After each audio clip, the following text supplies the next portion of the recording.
En esta diapositiva se le presenta un método de medición de estos apoyos. Me refiero al eje y al alojamiento. Se llama método de los 12 puntos. ¿Por qué? Porque vamos a establecer 12 mediciones diferentes o en diferentes posiciones. Cada 45 grados y en 3 posiciones diferentes, A, B y C. Debemos establecer esos 12 puntos o esas 12 mediciones, ya sea en el eje o en el alojamiento. Luego obtenemos el promedio calculando. Con estos datos tenemos que ir a contrastar con la tabla. Como había dicho anteriormente, tenemos que llegar a una conclusión.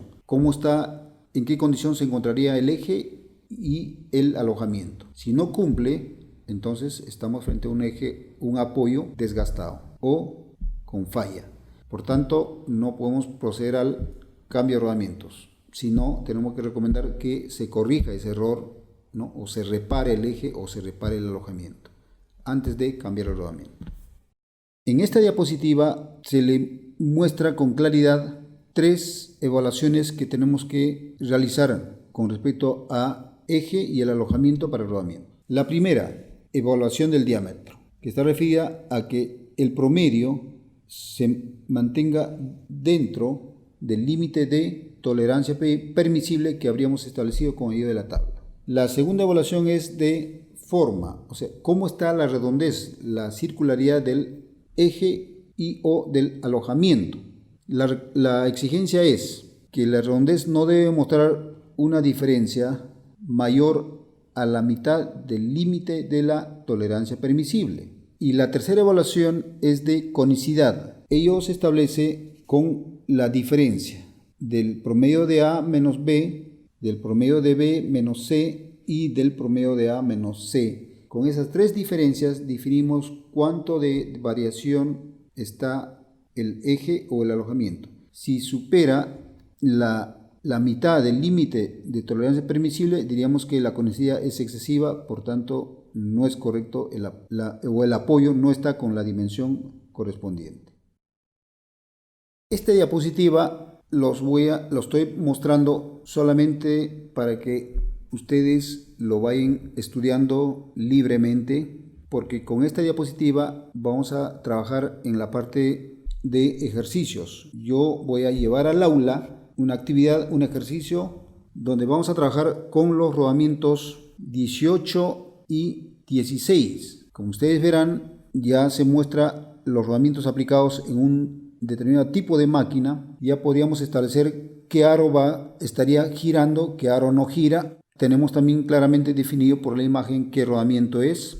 Por tanto, con estas condiciones de trabajo del rodamiento y con la ayuda de tablas que ustedes van a disponer en el taller y se les va a entregar de forma impresa, van a ustedes establecer con ejemplos que se les va a entregar de mediciones efectuadas en el eje y en el alojamiento, si está bien o está mal cada uno de estos apoyos. Entonces queda para un desarrollo de esta máquina mostrando estos rodamientos en la parte presencial del curso.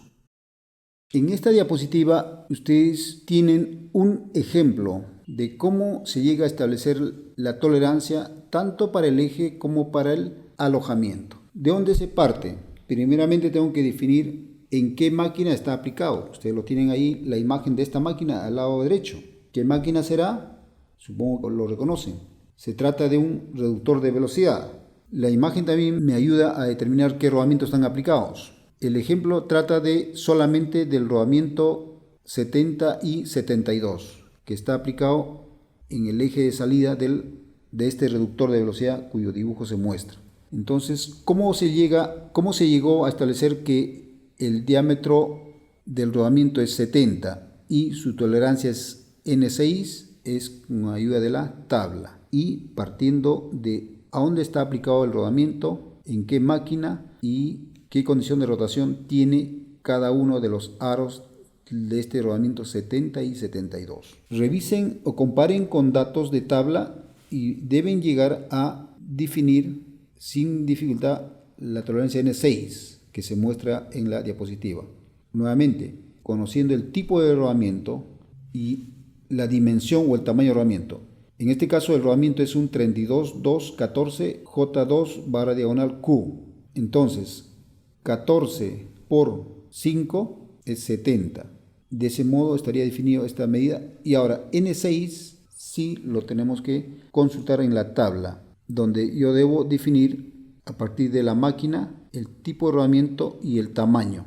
Y para el alojamiento, de igual modo, el diámetro 125 se establece con ayuda del catálogo a partir de la designación que se muestra, que en este caso es 32.214 J2 barra diagonal Q. ¿Cómo se estableció H7? Otra vez, con ayuda de la tabla, en qué máquina está aplicado el rodamiento y cuál es la condición de rotación, en este caso del aro exterior. Entonces, esta parte lo voy a reforzar con el ejercicio de la diapositiva anterior que está quedando pendiente para desarrollarla en forma presencial.